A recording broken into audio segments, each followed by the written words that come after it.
Assalamualaikum warahmatullahi wabarakatuh. Waalaikumsalam warahmatullahi wabarakatuh. A'udzu billahi minasyaitonir rajim. Bismillahirrahmanirrahim.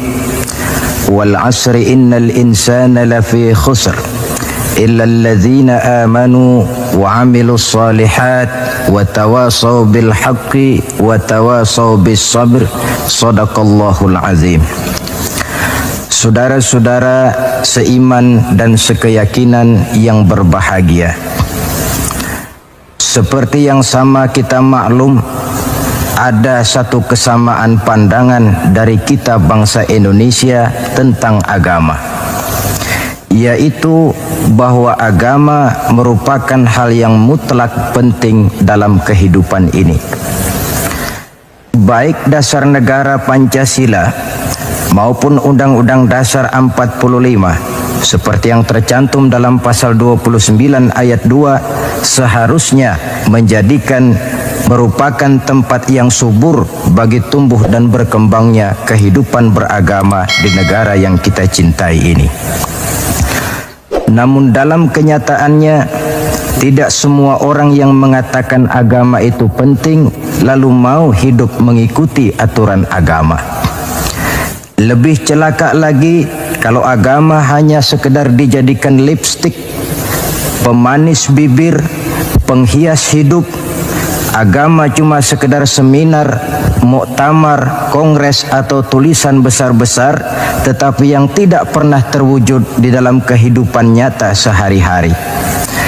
Oleh karena itu, dalam rangka ikut serta memantapkan kehidupan beragama di negara yang kita cintai ini, pada pertemuan kita kali ini saya akan mencoba menjelaskan bagaimana seharusnya sikap seorang muslim terhadap Islam. Ayat yang saya bacakan di awal tadi merupakan surah terpendek ketiga dalam Al-Quran sesudah surah Al-Kautsar dan surah Al-Ikhlas, di mana Allah Subhanahu wa Ta'ala menyatakan, demi masa sesungguhnya manusia pasti berada di dalam kerugian kecuali orang-orang yang beriman, beramal saleh, nasihat menasihati di dalam kebenaran, dan nasihat menasihati dengan cara yang sabar. Apabila kita dekati ayat ini, akan segera nampak di dalamnya 4 sikap seorang muslim terhadap Islam. Sikap yang pertama, seorang muslim adalah seorang yang mengimani Islam, amanu, sebagai way of life, sebagai pandangan dalam kehidupan ini. Masalahnya kemudian, bagaimana seorang muslim mengimani Islam sebagai agamanya? Pertama, seorang muslim harus yakin Islam sebagai agamanya adalah satu-satunya agama yang benar. Sikap ini kelihatannya fanatik, tetapi apalagi yang harus dikatakan selain dari bahwa fanatik dalam arti berpegang teguh kepada agama merupakan bagian daripada kehidupan beragama. Sebab hanya dengan fanatik dalam artian itu sajalah orang konsekuen terhadap agamanya sendiri. Dan saya kira merupakan satu sikap yang wajar bahwa setiap penganut suatu agama hanya menganggap dan berkeyakinan agamanya sajalah yang benar. Oleh karena itu, kita bukan tidak setuju dengan ungkapan semua agama benar, bukan tidak setuju dengan ungkapan semua agama baik. Bagi kita, kalimat itu belum merupakan kalimat yang sempurna. Semua agama benar bagi penganutnya masing-masing. Semua agama baik bagi penganutnya masing-masing. Kalau seorang muslim sudah berkeyakinan bahwa semua agama baik, maka bukan saja tidak diajarkan, tetapi malah bertentangan dengan tuntunan Al-Quranul Karim. Kita lihat misalnya dalam surah Ali Imran ayat 19. Allah menyatakan, Inna dina indallahil Islam. agama yang diridhoi Allah itu hanya agama Islam. Selanjutnya dalam Ali Imran 85 Allah menjelaskan, "Wa may yabtaghi ghairal islami dinan fala yuqbala minhu fa huwa fil akhirati minal khasirin." Orang yang mencari agama selain daripada Islam, maka agamanya tidak akan diterima dan di akhirat nanti dia akan termasuk ke dalam golongan orang-orang yang merugi.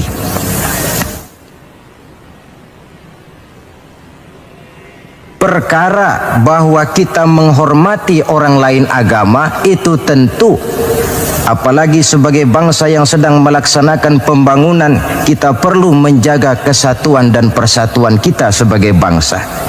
Tetapi menghormati orang tidak identik dengan menghormati agamanya. Satu hari, saudara-saudara, ketika Rasulullah Sallallahu Alaihi Wasallam sedang berkumpul dengan para sahabat, lewatlah serombongan orang mengusung jenazah. Rasul berdiri, sahabat ikut berdiri. Ketika jenazah sudah lewat, seorang sahabat memberitahu, "Ya Rasul, yang tadi diusung orang itu jenazah Yahudi. Kenapa Tuhan berdiri memberikan hormat sampai kita juga ikut berdiri?" "Jenazah Yahudi," kata Rasul. "Iya." "Orang bukan itu?" "Ya orang, kalau orang sih." Nah, kalau kau lihat orang diusung macam itu berdiri, sudah mati sekalipun masih diberikan penghormatan. Tetapi itu manusianya. Perkara agama kita dibatasi oleh ayat lakum dinukum waliyadin. Bagi Tuhan agama Tuhan, bagi kami agama kami. Tuhan silahkan melaksanakan agama Tuhan, kami akan melaksanakan agama kami. Kami hormati Tuhan, Tuhan juga hormat kepada kami. Persilahkan melaksanakan ajaran agama tanpa perlu menyampaikan agama kepada orang yang sudah beragama. Inilah sikap yang perlu ditegakkan agar kita jangan ngambang di dalam kehidupan beragama dengan memandang semua agama sama saja, semua agama benar, yang pada akhirnya kita tidak akan punya prinsip di dalam memegang teguh ajaran agama kita.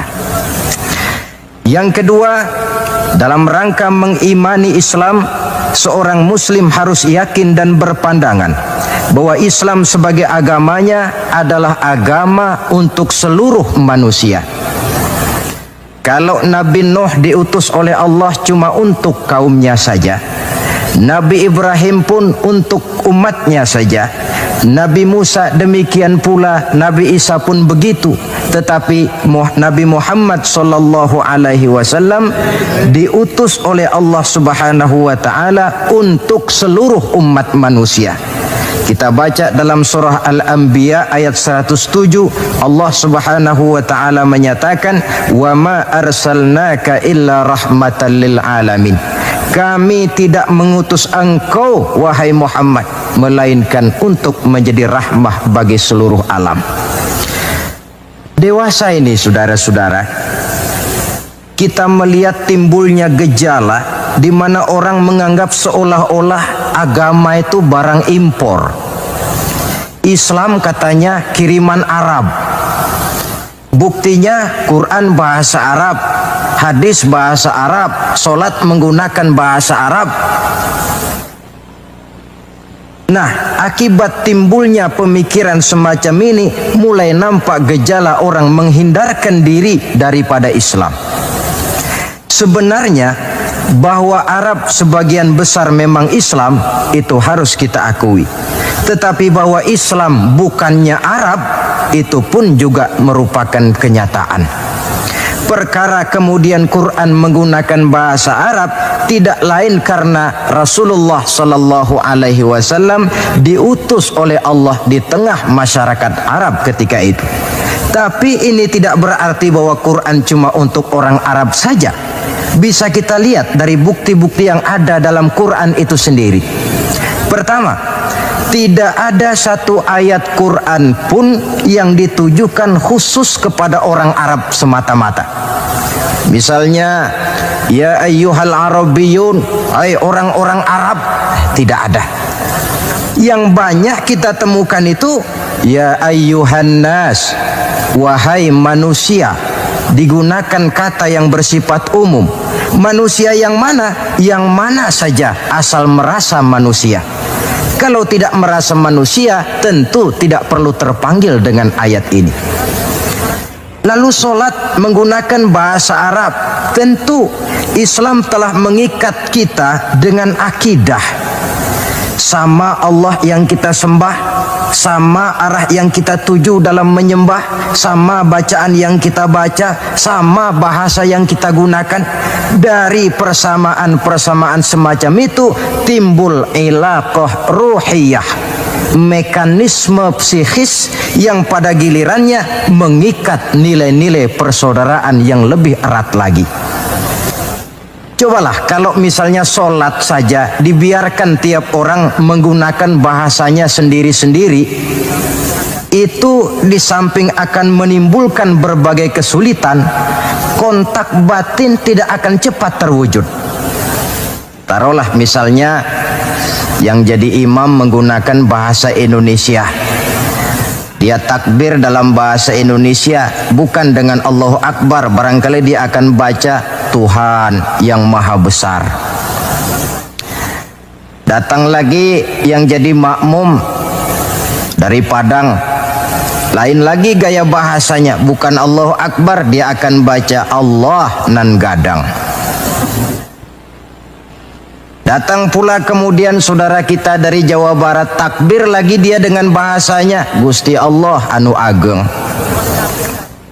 Lalu paling akhir barangkali datang anak Betawi, jadi makmum dia takbir lagi pakai bahasa Betawi, Tuhan yang gede banget. Kalau cara sholat saja sudah semacam ini, mekanisme psikis itu kan tidak akan cepat terwujud. Jadi bahwa Arab memang Islam, tapi Islam bukannya Arab. Sama dengan logika bahwa monyet itu adalah binatang, tetapi binatang bukan monyet. Monyet cuma salah satu jenis dari sekian ratus jenis binatang yang ada di alam ini. Sebab itu mengikuti Islam tidak berarti mengikuti Arab, tetapi mengikuti kebenaran yang diturunkan oleh Allah Subhanahu wa ta'ala. Maka seorang muslim harus yakin Islam adalah agama untuk seluruh manusia.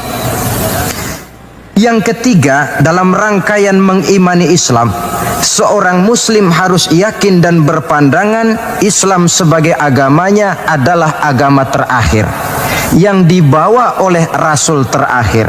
Tidak ada Rasul sesudah beliau dan tidak ada agama lagi sesudah Islam.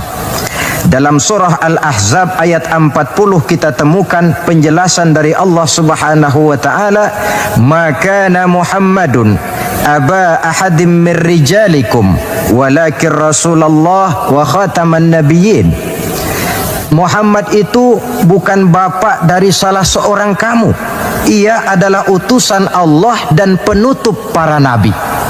Sebagai konsekuensi daripada ini ialah bahwa jikalau di zaman sekarang ini ada orang mengaku menjadi nabi, ada orang mengaku menjadi rasul, biar serbannya besar, biar jubahnya hebat, biar jenggotnya nyengser sampai ke bawah, biar bahasa Arabnya fasih, mengaku dia menjadi rasul, kita wajib untuk tidak percaya. Sekali lagi, kita wajib untuk tidak percaya. Ini sebagai konsekuensi bahwa kita yakin Islam agama terakhir. Yang keempat, dalam rangka mengimani Islam, seorang muslim harus yakin Islam sebagai agamanya adalah batas kemungkinan. Apakah seseorang bisa mendapat ampunan Allah atau tidak? Dengan kata lain, Islam adalah batas antara sorga dan neraka. Ada orang yang tidak terlalu simpati kalau kita memvonis masalah agama dengan sorga dan neraka. Tetapi sebenarnya memang itulah hakikat daripada kehidupan beragama. Itulah terminal akhir. agama itu masalah halal dan haram, masalah benar dan salah, masalah hak dan batil, dan pada penghujungnya masalah sorga dan neraka. Dalam Islam artinya dalam tauhid. Dalam tauhid artinya dalam daerah kemungkinan memperoleh ampunan. Di luar Islam, di luar tauhid. Di luar tauhid, syirik. Sedangkan syirik merupakan dosa yang tidak berampun. Kita baca dalam surah An-Nisa ayat 48 yang diperkuat pada surah yang sama ayat 116. Allah menjelaskan, innallaha la yaghfiru ayyushraka bihi syai'a wa yaghfiru ma duna dzalika liman yasha. Allah tidak akan memberikan ampun kepada orang yang menyekutukannya dengan sesuatu, tapi Allah akan mengampunkan dosa yang selain itu bagi orang yang dikehendakinya. Jadi yang namanya dosa, sepanjang tidak syirik, sepanjang orang tidak menyekutukan Allah, bagaimanapun besarnya dosa, masih dalam batas-batas kemungkinan memperoleh ampunan Allah. Kalau sudah di luar tauhid, jatuh kepada syirik, sudah di luar jangkauan kemungkinan untuk mendapatkan ampunan dari Allah Subhanahu wa ta'ala. Saudara-saudara seiman dan sekeyakinan,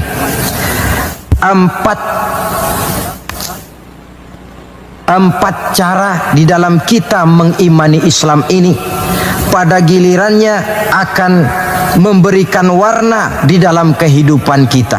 Nilai-nilai iman semacam inilah yang kita kehendaki agar kita selamat daripada kerugian seperti yang dijelaskan Allah dalam awal surah Al-Asr itu tadi. Nah, sekarang sikap yang kedua. Bagaimana sikap seorang muslim terhadap Islam setelah amanu, setelah dia mengimani Islam? Yang kedua, wa amilus shalihat. Seorang muslim adalah seorang yang mengamalkan Islam. Sebab apa? Kita tentu maklum, iman konsepsi ideologis yang bersifat abstrak. Sedangkan amal refleksi yang ditimbulkan oleh nilai-nilai iman itu. Iman ibarat strom, tidak nampak oleh pandangan mata zahir. Kita tidak bisa melihat strom itu. Yang bisa kita lihat gejala yang ditimbulkan oleh strom, baik dalam bentuk terang misalnya, suara, gema, gerak, dan sebagainya. Iman tentu saja tidak kelihatan, tapi bisa dinilai dari amal yang dikerjakan oleh orang. Artinya, kalau ada iman, tentu dia beramal. Iman mendorong manusia untuk beramal. Itulah sebabnya dalam banyak ayat-ayat Al-Quran, kata-kata amanu selalu berangkaian dengan wa amilus shalihat. Amanu wa amilus shalihat, sebagai pertanda bahwa iman dan amal merupakan hal yang tidak terpisahkan satu sama lain. Nah, untuk bisa hidup mengamalkan Islam, tentu harus didahului dengan mengilmui Islam. Sebab bagaimanapun juga mengamalkan Islam tanpa didasari oleh mengilmui Islam, maka besar kemungkinan amaliyah kita akan sia-sia adanya. Yang akan rugi tentu kita sendiri. Oleh sebab itu, setelah mengimani Islam, kita berkewajiban mengamalkan Islam dengan didahului oleh pengetahuan tentang Islam. Jangan sampai seperti yang nampak banyak sekarang ini, di mana orang memandang Islam itu seperti orang buta mengenal gajah. Ini yang barangkali dalam istilah para sosiolog disebut dengan frame of reference, kacamata pandangan yang salah. Ada 3 orang buta dilepas ke kebun binatang, disuruh kenal gajah. Saya yakin laporannya pasti lain-lain. Orang buta pertama datang, lapor Pak, yang namanya gajah kecil, panjang seperti ular. Kenapa dia laporan macam ini? Sebab kebetulan yang dia pegang ekornya. Datang orang buta kedua, ngotot. Salah Pak, itu tidak betul. Yang paling betul saya Pak. Kalau gajah itu Pak, kecil, besar, tipis, lebar, seperti kipas. Sebab apa? Karena kebetulan yang dia pegang telinganya. Lalu orang buta ketiga datang, lebih ngotot lagi dari yang kedua ini. Pak, dua-duanya Pak salah, tolol bin goblok. Yang paling betul itu saya Pak. Yang namanya gajah itu Pak, besar tinggi macam pohon kelapa. Sebab apa? Kebetulan yang dia pegang kakinya. Salahkah mereka? Tidak salah, cuma datanya belum lengkap. Baru kenal ekor gajah sudah berani mengambil kesimpulan itulah gajah.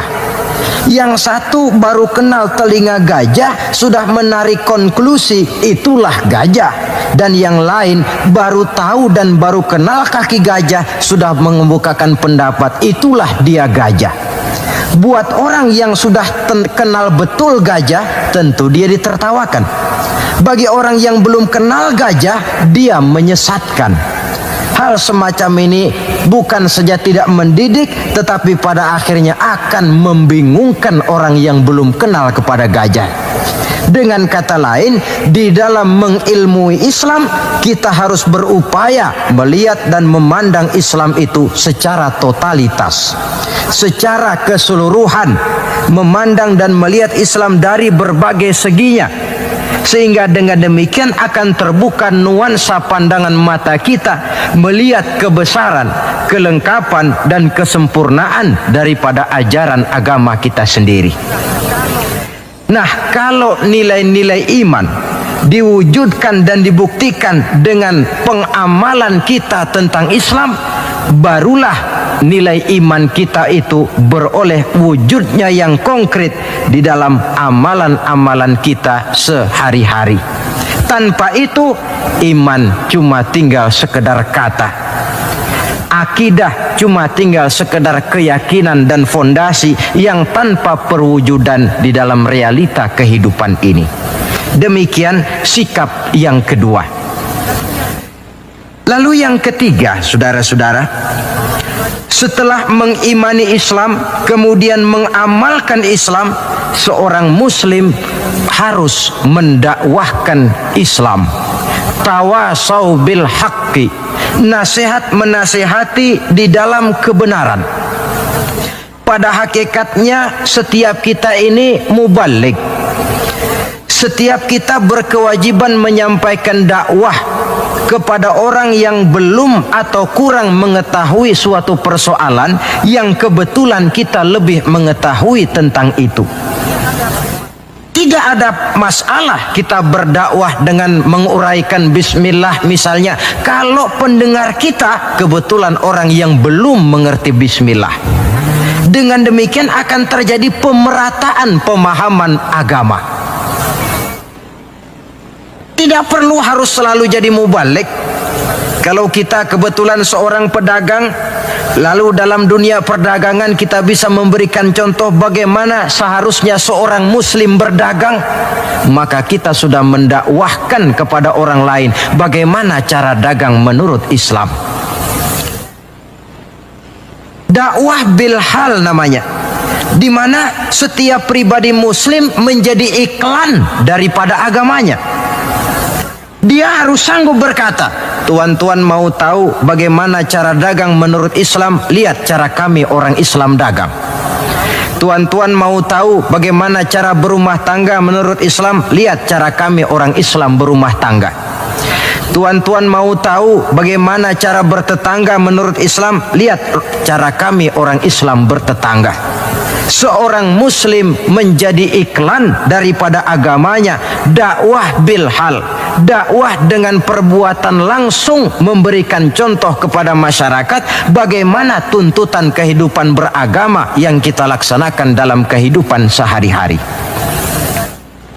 Saudara-saudara seiman dan sekeyakinan yang saya cintai, itu sebabnya Allah Subhanahu wa taala menjelaskan dalam surah An-Nahl ayat 125, Ud'u ila sabili rabbika bil hikmah wal mau'izatil hasanah wajadilhum billati hiya ahsan inna rabbaka huwa a'lam biman dhalla an sabilih wa huwa a'lamu bil muhtadin. Berdakwahlah kamu, ajak manusia ke jalan Allah. Bagaimana caranya? Pertama, bil hikmah, dengan cara bijaksana. Bagaimana cara yang bijaksana itu? Baik Al-Quran maupun As-Sunnah banyak menjelaskan pola-pola kebijaksanaan dalam pelaksanaan dakwah. Kita ambil satu trik saja. Satu hari datanglah seseorang menghadap kepada Rasulullah sallallahu alaihi wasallam. Yang datang ini, kalau istilah sekarang, biang okem. Datang dia menghadap baginda Rasul. Sesampainya di sana, dia bilang, "Ya Rasul, bagaimana? Saya ini mau masuk Islam, boleh apa tidak?" Boleh. Lalu dia mengucap 2 kalimat syahadat.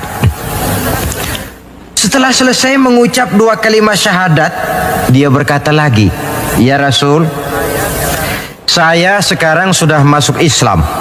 Bagus. "Saya cinta Islam." Bagus. "Saya juga cinta kepada Anda ya Rasul." Bagus. "Cuma saya juga cinta kepada dosa ya Rasul. Terus terang saja, saya ini suka judi, saya suka zina, dan saya senang mabuk, dan saya belum bisa meninggalkan semua itu." Marahkah Rasul mendengar keterus-terangan orang ini? Dihardikkah orang ini oleh Rasul? "Macam apa kau, sama Islam cinta, sama dosa juga cinta?" Ternyata tidak. Mendengar keterus-terangan orang ini, baginda Rasul tersenyum. Seraya bersabda, "La ba'sa bi." Tidak apa-apalah. "Jadi kau senang zina?" "Iya." "Mabuk?" "Wah, hampir tiap malam saya teler." "Judi?" Itu lagi hobi saya." "Dan kau belum bisa tinggal semua itu?" "Belum ya Rasul." "Tidak apa-apalah. Cuma begini saja. Mau tidak kau janji dengan saya?" "Apa ya Rasul?" "Mulai sekarang kau akan meninggalkan dusta. Kau akan jadi manusia jujur, jangan bohong. Satu itu saja yang saya minta. Sanggup?" "Cuma itu ya Rasul." "Cuma itu?" Saya kira apa? Kalau cuma urusan gak bohong sih, gampang lah itu. Sanggup saya." "Sanggup?" "Sanggup." "Mari berjanji." Dijabat tangannya oleh Rasul, berjanji tidak akan bohong dia. Dalam perjalanan pulang, orang ini berkata dalam hati, "Ma ashala ma talaba hadzal nabil karim." Alangkah mudahnya permintaan Rasul ini. Saya sudah berterang-terangan suka judi, suka zina, suka mabuk. Tidak disuruhnya meninggalkan semua itu, cuma diminta jangan bohong saja. Dia kira orang nggak bohong itu gampang.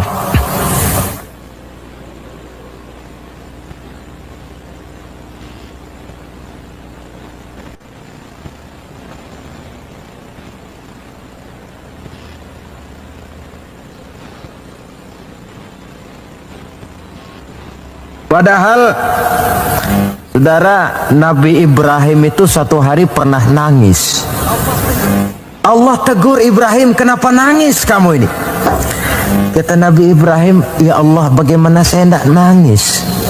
Saya ingat-ingat Nabi Adam itu dosanya cuma satu, tidak boleh makan buah khuldi, dia makan. Kau begitu murka, kau usir dia dari surgamu. Saya ini ya Allah, seumur hidup saya pernah 3 kali bohong. Bagaimana saya mengharap surgamu? Itu yang bikin saya nangis. 3 kali seumur hidup, 3 kali bohong. Nabi Ibrahim nangis. Kita ini 1 hari 17 kali bohong, nyengir aja, gak ada nangisnya.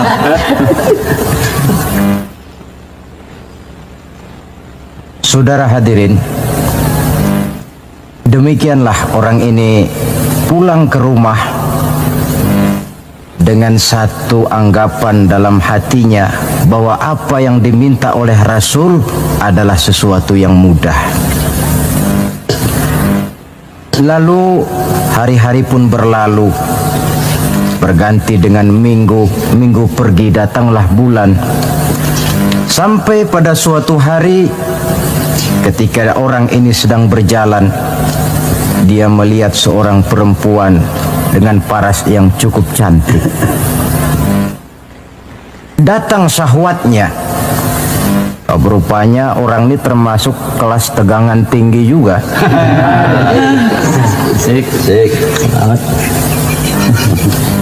Dibawanya perempuan itu ke dalam rumah.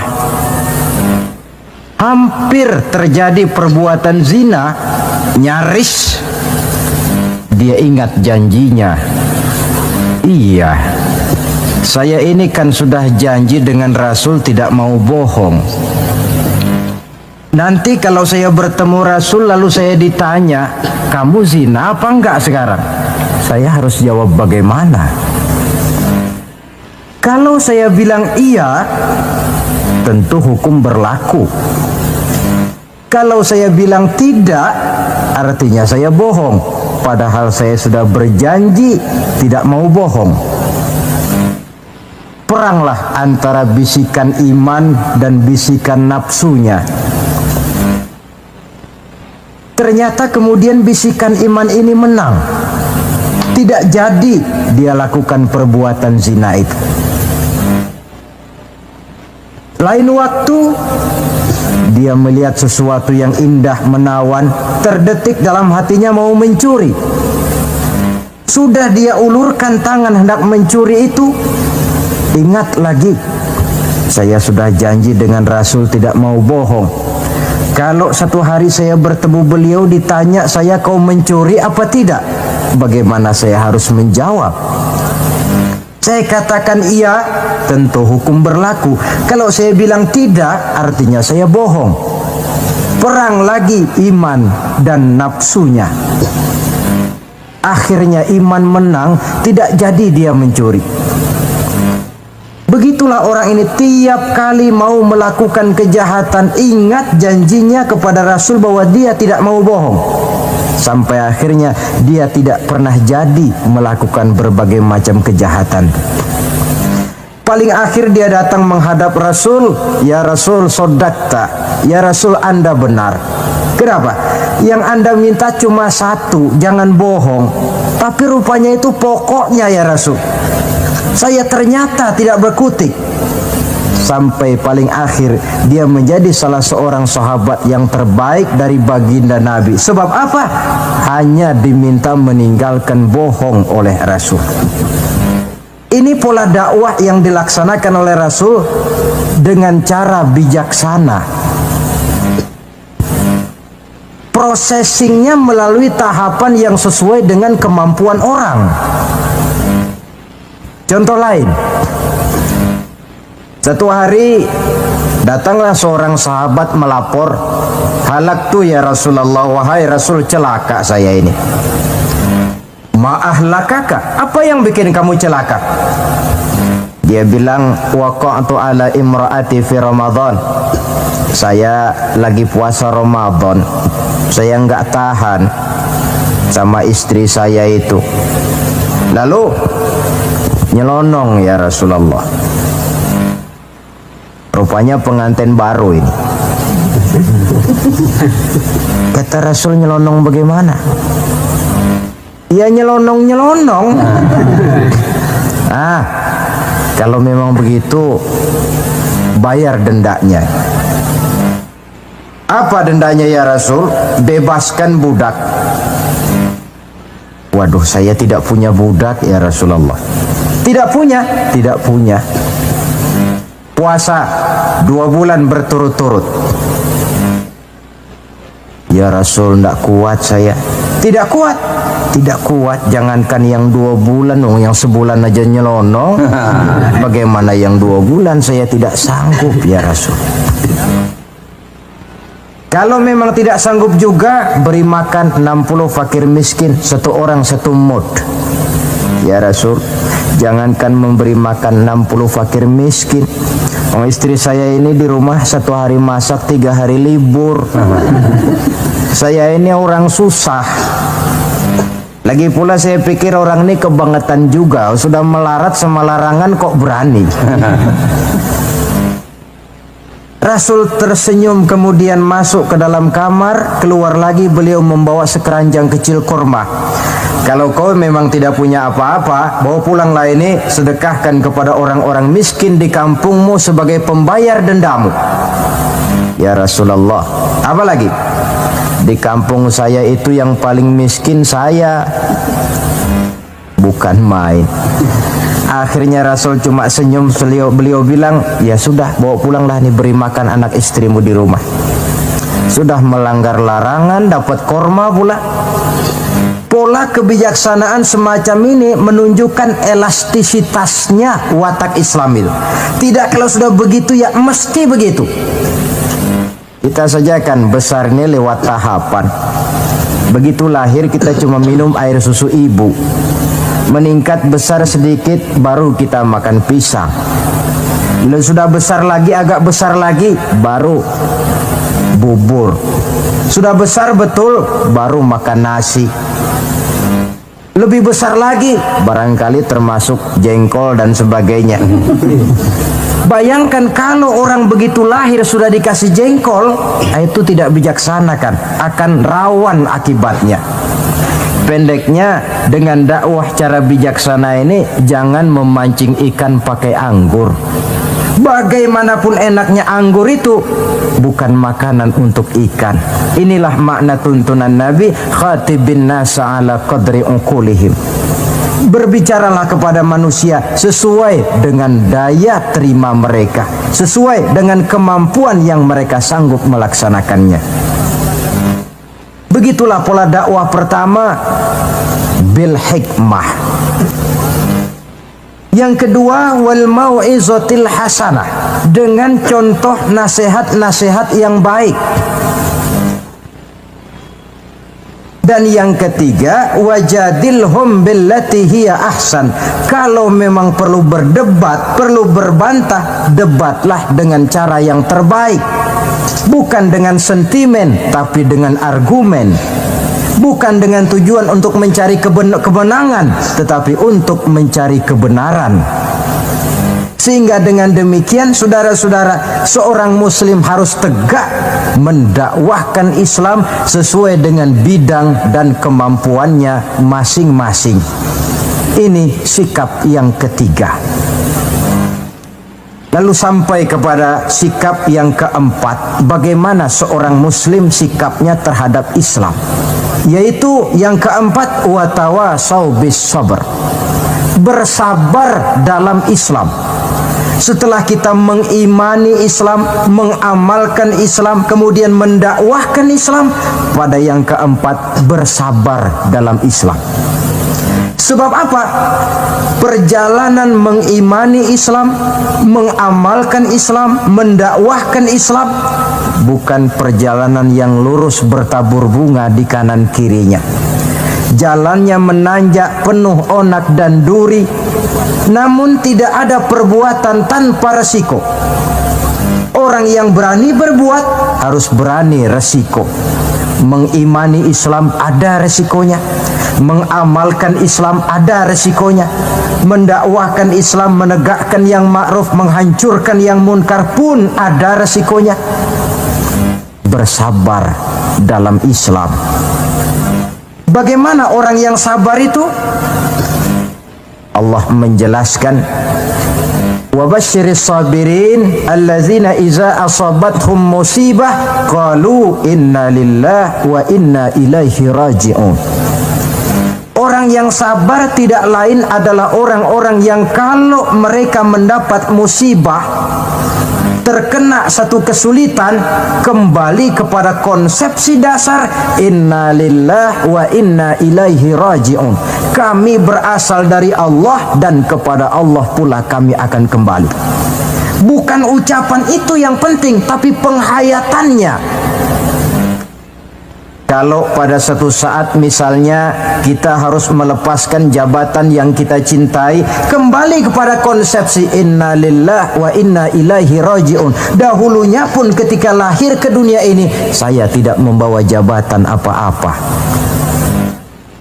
Kalau satu saat kita kehilangan harta benda yang sangat kita sayangi, kembali kepada konsepsi dasar. Dahulunya pun waktu terlahir ke alam ini saya tidak membawa apa-apa.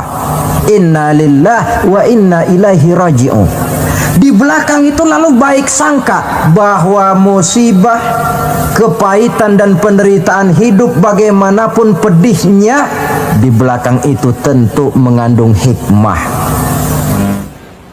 Cuma barangkali mata kita saja yang agaknya kurang terbuka untuk menelusuri hikmah di belakang itu.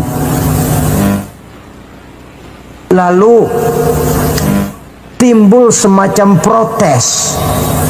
Kenapa kesulitan yang datang menimpa saya? Padahal saya mengimani Islam, mengamalkan Islam, mendakwahkan Islam. Kenapa mesti kesulitan yang saya hadapi? Timbul protes dalam hati. Padahal hikmah di belakang itu tentu ada. Dan setiap muslim menghadapi bagaimanapun besarnya kesulitan, dia harus tetap husnuzon, baik sangka kepada Allah, dengan satu keyakinan di belakang setiap kesulitan mesti ada hikmahnya. Dahulu ada seorang petani, dia selesai bekerja di ladang, istirahatlah dia, tidur di bawah pohon beringin. Di sebelah pohon beringin ini ada pohon labu. Sambil tidur-tiduran dia berpikir, kalau saya lihat-lihat Tuhan ini tidak adil, katanya. Masa pohon beringin pohonnya besar, buahnya kecil. Lalu pohon labu, pohonnya kecil, pohonnya kecil, kok buahnya besar.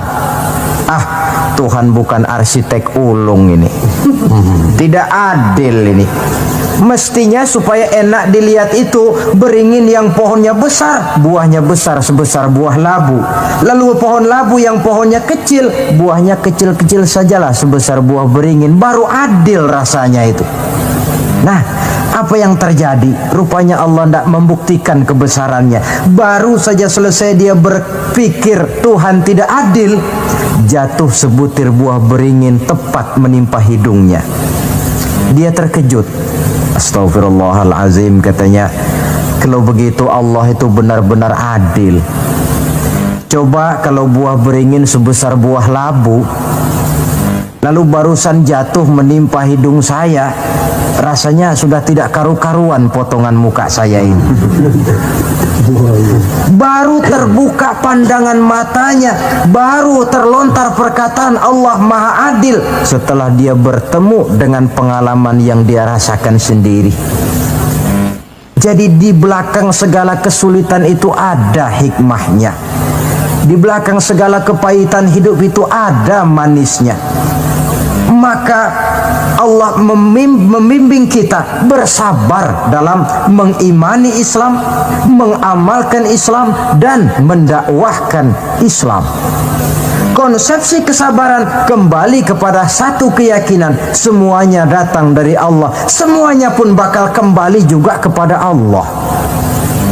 Kita bisa hidup, berbuat banyak, menjadi ini dan itu, berusaha segala macam lantaran kita hidup.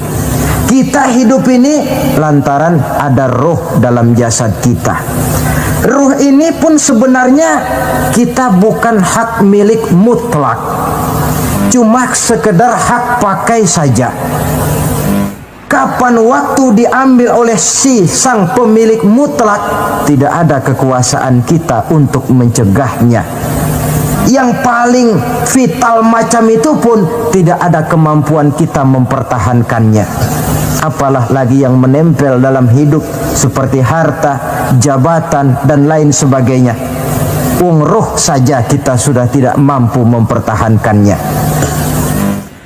Saudara hadirin yang berbahagia, maka keuntunganlah yang akan diperoleh bagi mereka yang sabar, tabah, ulet, dan tahan uji menghadapi segala macam ujian dan cobaan di dalam dia mengimani, mengamalkan, dan mendakwahkan Islam. Barangkali orang bertanya, kenapa sih kok orang-orang yang beriman saja yang kelihatannya banyak sekali diuji? Nah, itulah yang masalahnya memang. Justru yang beriman yang diuji. Lagi pula kalau tidak ada imannya, yang mau diuji apanya dong? Tidak ada. Dalam logika sehari-hari jelas saja yang ulangan itu anak sekolah. Kalau tidak sekolah, kira-kira ulangan apa tidak?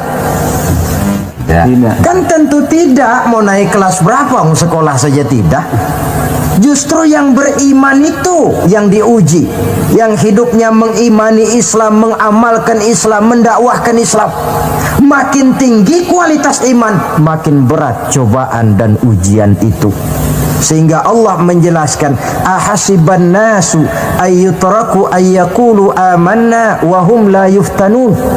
Adakah manusia menyangka mereka akan dibiarkan saja mengatakan amanna, kami mengimani Allah, kami mengimani Islam, wa hum la yuftanun, padahal mereka belum diuji lebih dahulu. Artinya, jikalau kita sudah berani berkata saya iman kepada Allah, saya mengimani Islam dengan sepenuh keyakinan, siap-siaplah menghadapi cobaan dan ujian. Dan yang namanya cobaan ini tidak selalu yang berbentuk susah. Wa nabluukum bil khairi wasyarri, kata Allah, kami akan coba, kami akan uji kamu dengan yang enak dan dengan yang tidak enak. Jadi bukan cuma sakit cobaan, sehat juga ujian. Bukan cuma miskin ujian, kaya pun cobaan. Tidak punya uang, cobaan. Banyak uang, ujian. Tapi kan belum pernah kita dengar ada orang bilang, Pak, saya lagi diuji oleh Allah. Kenapa? Uang saya lagi banyak, Pak. Belum ada orang berkata macam begitu. Kalau sudah bangkrut, pailit, nah barulah dia merasa diuji Allah. Dan dalam kenyataan banyak orang lulus ketika diuji dengan kemiskinan, tapi gagal berantakan setelah dia dicoba dengan kekayaan. Banyak yang ingat Allah dikala dia sakit, dan manakala dia sudah sehat, Allah pun dilupakan. Ketika miskin dia hamba Allah, setelah kaya pindah menjadi hamba harta. Ketika dia orang biasa, dia hamba Allah. Naik pangkat, punya jabatan, pindah budak pangkat, budak jabatan. Tidak sesuai lagi antara ucapan dan perbuatannya. Baik, barangkali kita bercermin dari kehidupan seorang nabi, yaitu Nabi Ayub alaihi salam. Beliau ini orang kaya. Iblis itu paling tidak senang kalau ada orang baik. Dia lapor, wahai Allah, hambamu yang namanya Ayub ini dia rajin ibadah cuma karena kaya saja kau berikan harta. Coba kalau dia bangkrut, jatuh miskin, rasanya dia berhenti ibadah. Ah, iblis, aku tahu Ayub itu hambaku yang ikhlas. Saya buktikan ya Allah, silakan. Turunlah iblis ke alam ini. Mula pertama yang dia rusak adalah harta benda Nabi Ayub. Sawah ladang dibikin rusak, binatang ternak binasa, sehingga dalam waktu relatif singkat jatuhlah Nabi Ayub dari orang paling kaya menjadi orang paling miskin. Kalau orang miskin jadi orang kaya, itu rasanya tidak terlalu, ya paling-paling lupa diri. Tapi kalau sudah dari kaya, tahu-tahu jatuh miskin, ini yang kalau kurang-kurang kuat kan bisa mengalami semacam mental breakdown, mengalami komplikasi. Waktu itu Nabi Ayub sedang ibadah di mihrab dalam masjid, datang iblis. Saudara Ayub, iya. Sedang ibadah ya, iya. Menyembah Allah, iya. Tahu nggak kau ini? Kenapa? Allah yang sedang kau sembah ini dia sudah bikin miskin kamu. Sawah ladangmu rusak, binatang ternakmu binasa, dan kau sekarang sudah jadi orang paling miskin. Buat apa menyembah Tuhan macam itu yang sudah bikin miskin kamu? Inilah iblis ini, kepada Nabi Ayub bicaranya lain, kepada Allah bicaranya lain. Kata Nabi Ayub, benar itu. Benar. Sawah ladang saya rusak. Iya. Binatang ternak saya binasa. Iya. Dan saya sekarang jadi orang paling miskin. Betul. Kata Nabi Ayub, beliau malah tidak mengucapkan innalillah. Yang beliau ucapkan apa? Alhamdulillah alladzi a'tani wa akhadha minni. Alhamdulillah, segala puji bagi Allah yang telah memberikan harta kepada saya dan sekarang Allah pula yang mengambilnya. Allah yang memberi, Allah yang mengambil. Tidak ada masalah bagi Allah. Iblis cuman ibadah jalan terus. Kembali beliau ibadah. Keki bukan main iblis ini. Inilah sebagian dari cerminan orang yang punya fondasi dan kesadaran kepada penghayatan tentang kalimat inna lillahi wa inna ilaihi raji'un. Kadang-kadang kita cuma sekedar ucapan tanpa penghayatan.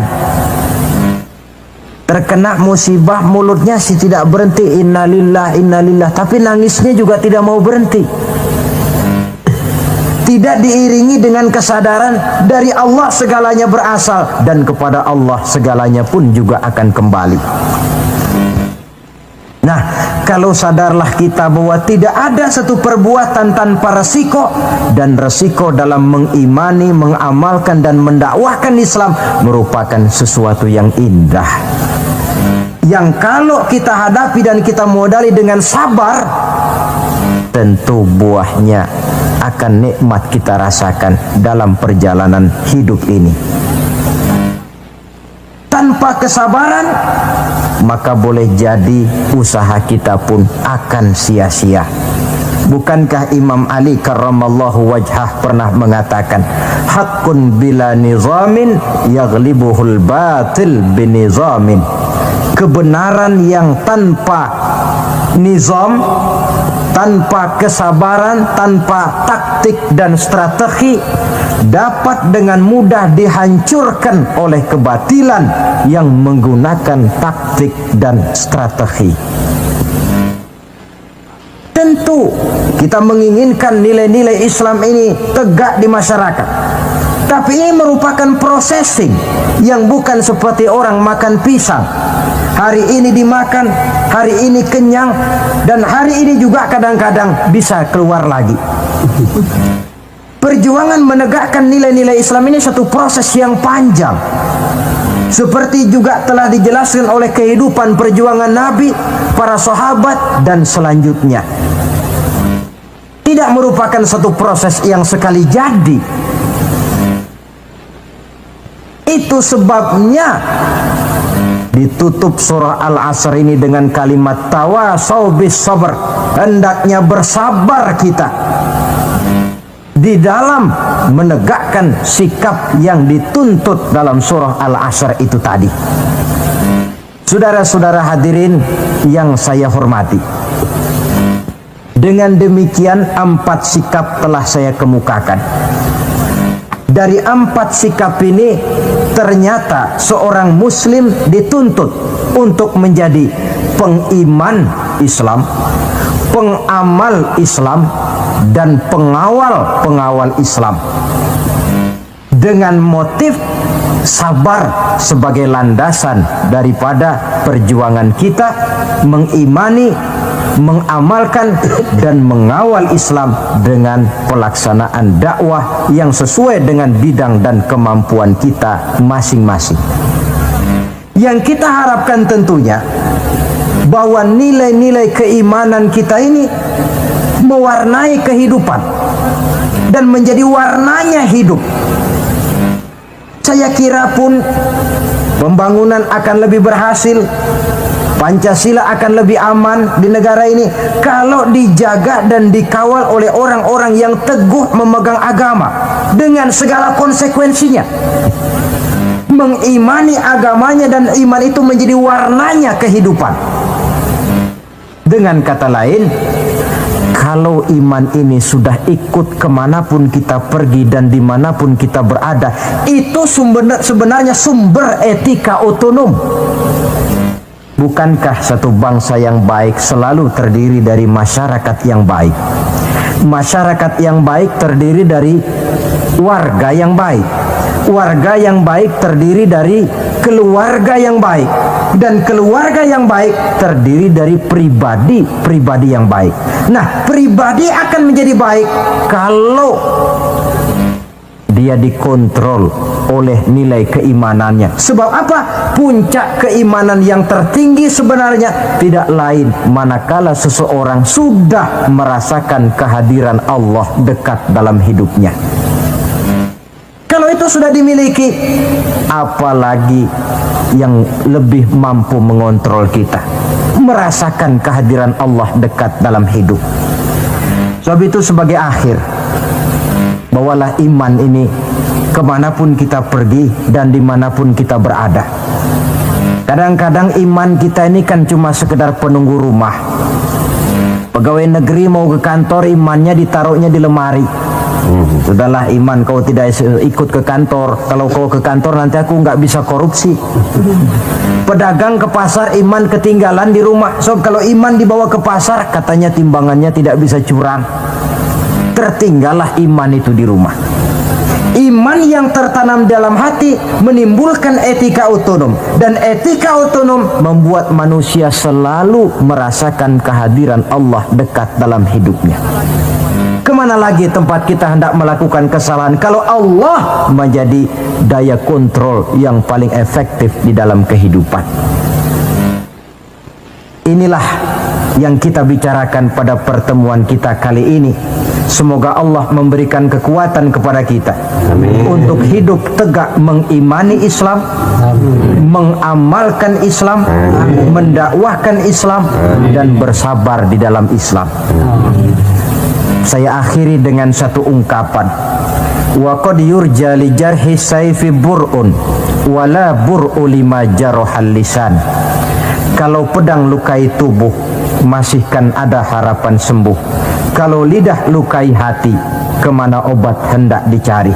Untuk itu saya mohon dibukakan pintu maaf yang sebesar-besarnya. Semoga yang saya sampaikan ini ada manfaatnya. Usikum wa iyaya bitaqwallah. Aqulu qawli hadza. Wassalamu alaikum warahmatullahi wabarakatuh. Waalaikumsalam warahmatullahi wabarakatuh. Maka di zaman sekarang akhlak kita kepada Allah sering kena erosi, sering kena polusi. Mungkin karena sulitnya lapangan kerja, tingginya tensi ekonomi, persaingan hidup yang makin tajam, sulitnya mencari lapangan kerja, orang kadang-kadang nekat.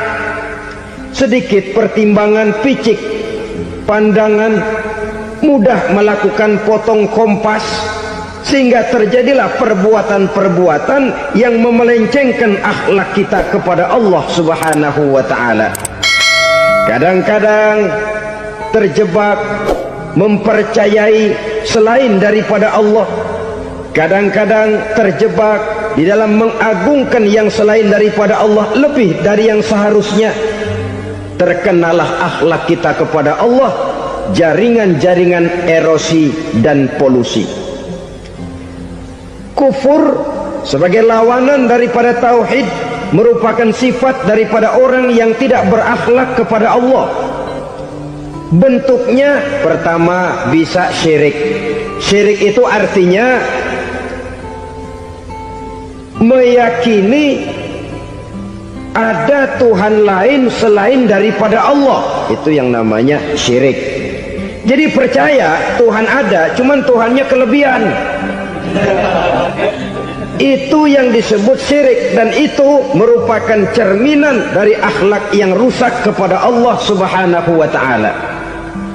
Berkeyakinan Tuhan lebih dari satu, berkeyakinan bahwa Tuhan itu beranak atau diperanakkan, atau mengagungkan sesuatu sama dengan Allah, atau menjadikan yang selain Allah sebagai tujuan akhir daripada perjalanan kehidupan ini, maka itu sudah terjebak kita dalam musyrik.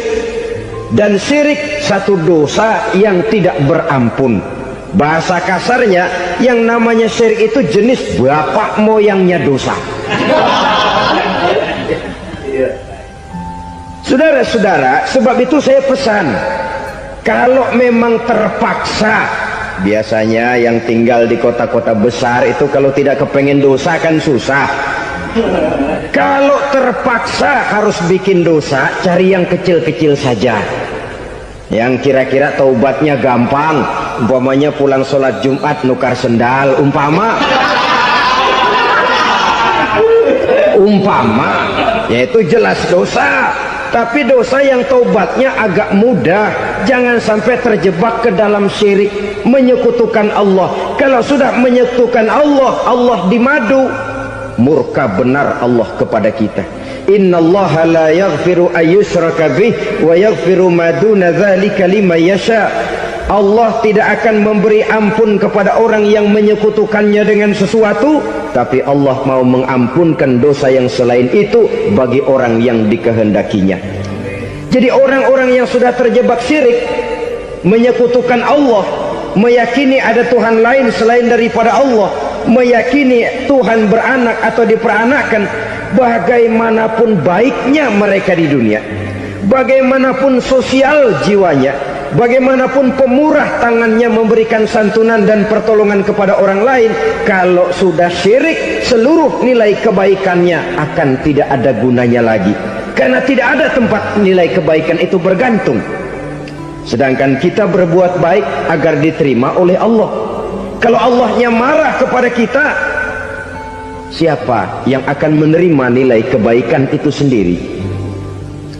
Ini bentuk yang pertama. Yang nyata-nyata menyembah berhala, syirik.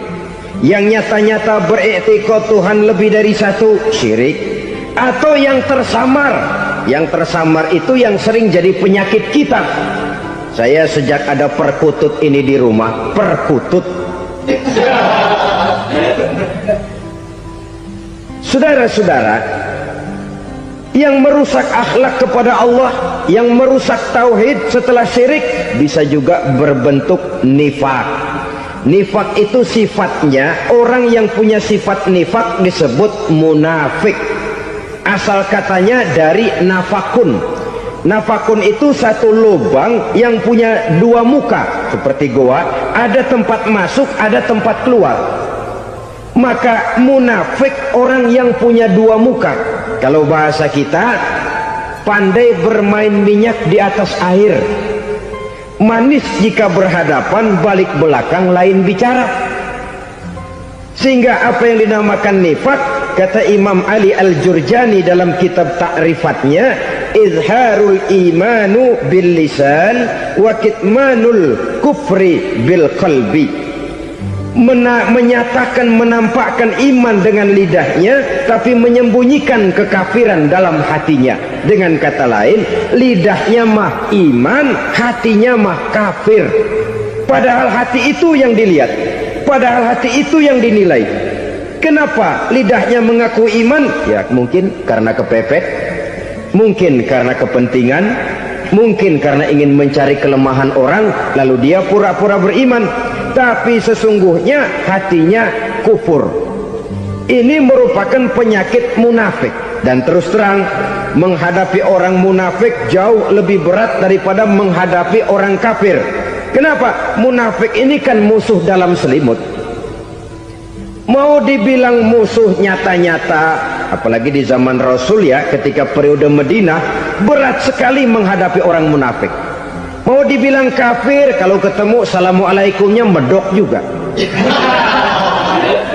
Mau dibilang mukmin, di belakang ngegerundel, nyari-nyari penyakit, nyari-nyari lantaran, mencari-cari gara-gara.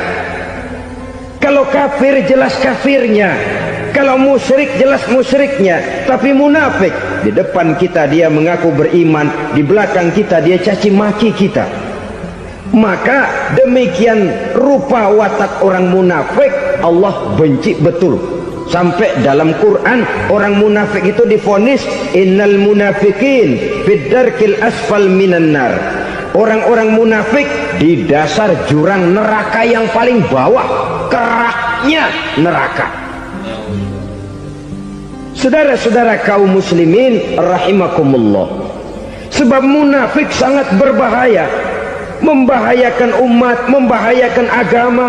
Di depan kita mereka ngaku pura-pura beriman, kalau pidato luar biasa memuji agama setinggi langit, menampakkan seolah-olah dia orang yang dekat dengan agama.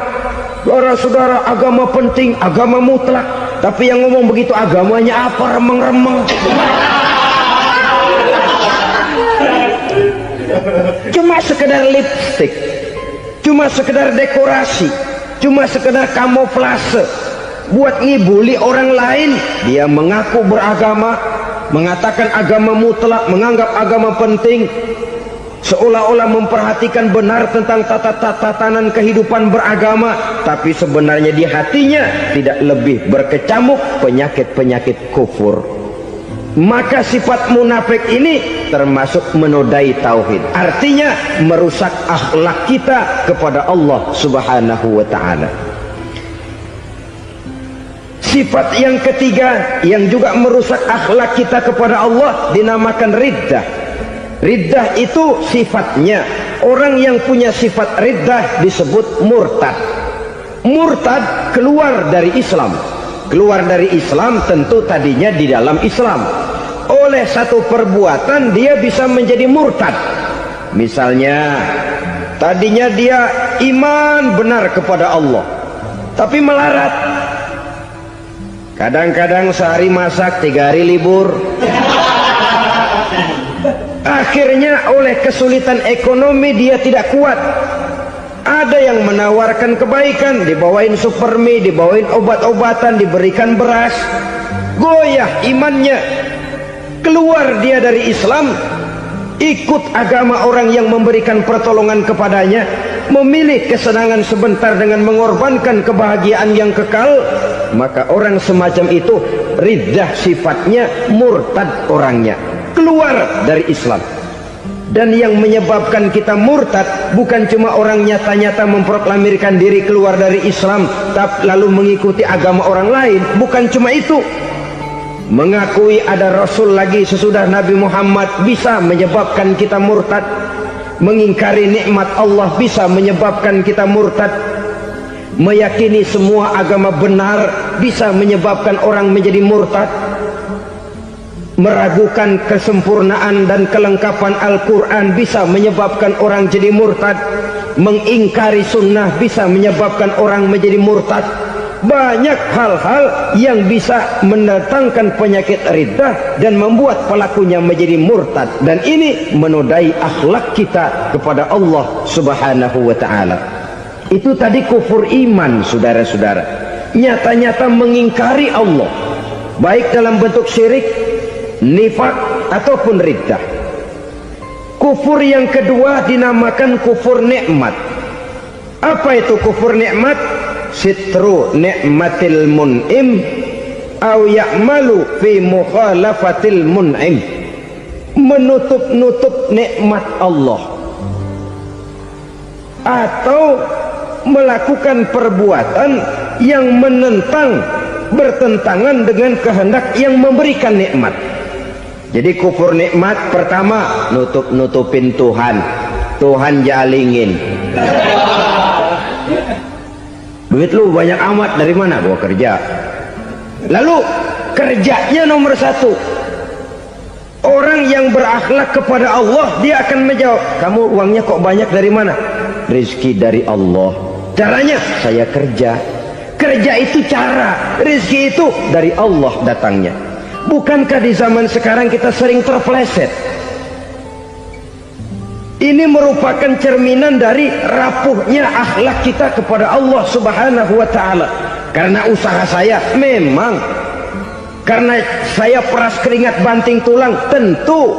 Tapi sadarkah kita bahwa sepanjang yang bisa kita lakukan cuma berusaha, peras keringat banting tulang?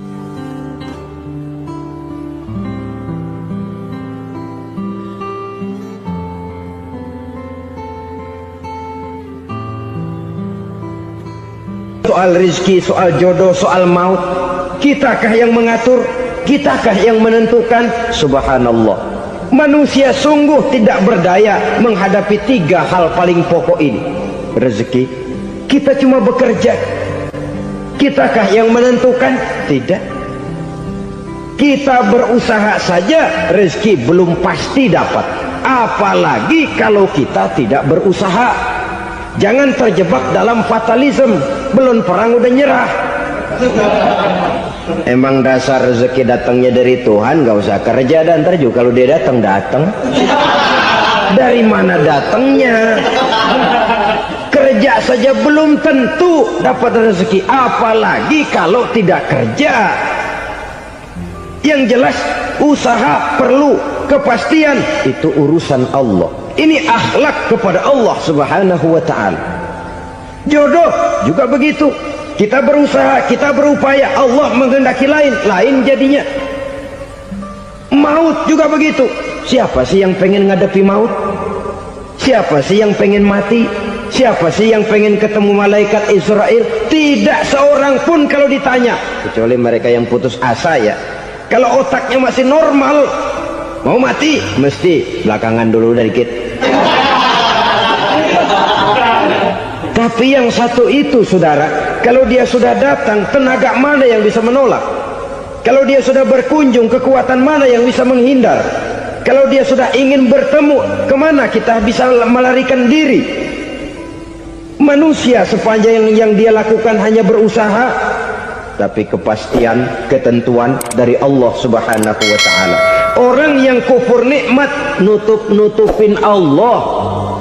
Dia merasa rezekinya adalah mutlak peras keringatnya, seolah-olah Allah nggak punya peranan apa-apa di situ.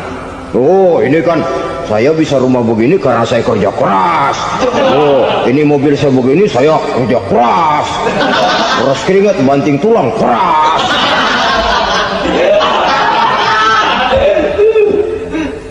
Saudara-saudara kaum muslimin rahimakumullah, jadi menutup-nutupi Allah. Akibatnya nanti kalau dia berhasil, Allah ketutupan. Kalau dia gagal, orang lain dicaci maki, dicari kambing hitam. Yang kambing hitam kan mahal, karena orang sering cari-cari kambing hitam. Jarang orang mau jujur kalau bertemu kesulitan lalu mencari sebab pada dirinya sendiri. Yang paling enak ya nyalain orang. Lo begitu. Orang lain yang paling enak kita salahin. Au ya'malu fi mukhalafatil mun'im, atau dia melakukan sesuatu yang tidak sesuai dengan kehendak yang memberikannya nikmat. Diberikan kita tangan, mulut sih nggak berhenti, terima kasih Tuhan, alhamdulillah saya dikasih tangan. Cuma nih tangan enteng mat nabokin orang lu. Itu sudah mukhalafatul mun'im, bertentangan dengan kehendak yang memberikan nikmat. Diberikan harta, mulutnya mah basah, terima kasih Tuhan, alhamdulillah dikasih harta, tapi pelitnya minta ampun, kikir koret medit.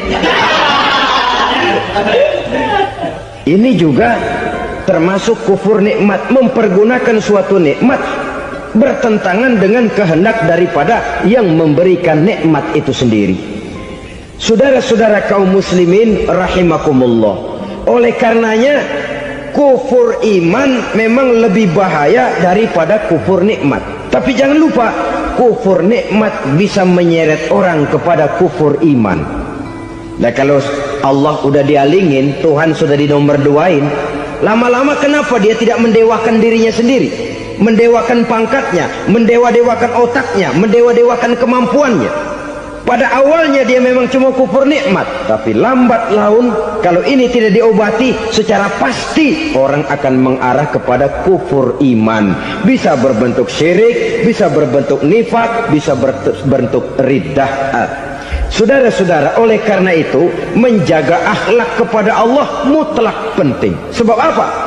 Kita tidak berakhlak kepada manusia saja, kita dikucilkan dari pergaulan. Kalau kita tidak berakhlak kepada Allah, dikucilkan oleh Allah. Hadis qudsi menyatakan, man lam yashkur ala na'mai wa lam yasbir ala balai falyakhruj min tahtis samai falyatlub rabban siwaya. Kata Allah, siapa orang yang tidak mau bersyukur terhadap nikmat yang aku berikan kepadanya dan tidak mau sabar terhadap ujian yang aku berikan kepadanya, falyakhruj min tahtis samai, persilahkan saja keluar dari kolong langitku, waliyatlub rabban siwaya, tolong cari Tuhan lain selain daripada aku. Murka Allah, diusir, cuman gak kedengeran aja.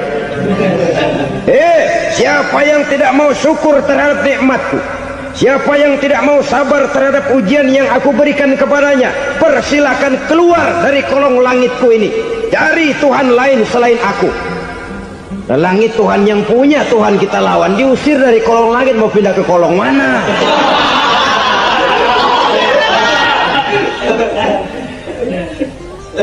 Jadi jangan merasa kufur nikmat kan enteng. Iya, kelihatannya begitu, tidak sebahaya kufur iman. Tapi kufur nikmat ini merupakan anak tangga yang kalau kita sudah mulai naik, kita akan naik terus sampai kepada tingkat di mana kita mengalami kufur iman. Kalau sudah ke sana, maka akhlak kita kepada Allah terkenalah erosi, terkena polusi, hancur akhlak kepada Allah, dan itulah sumber kesengsaraan abadi. Kalau cuma kita tidak berakhlak kepada manusia, barangkali resikonya cuma kehidupan di dunia ini. Mungkin juga ada kehidupan akhirat. Tapi kalau sudah tidak berakhlak kepada Allah, dunia akhirat kita rugi dan celaka. Maka pada kesempatan ini saya mengajak, marilah jaga baik-baik akhlak kita kepada Allah. Satu kali kita bertauhid, sampai mati kita bertauhid. Satu kali la ilaha illallah, jangan tergelincir lagi kita keluar daripada kalimat itu. Satu kali kita bertuhankan Allah, jangan bertuhan yang lain selain daripada Allah. Jangan sekutukan Allah, jangan samakan Allah dengan sesuatu, jangan mengangkat yang lain sama agungnya dengan Allah. Sebab dengan demikian kita seolah-olah sudah mengotori akhlak kita kepada Allah Subhanahu wa ta'ala. Saudara hadirin yang saya hormati, jadi oleh karenanya akhlak kita kepada Allah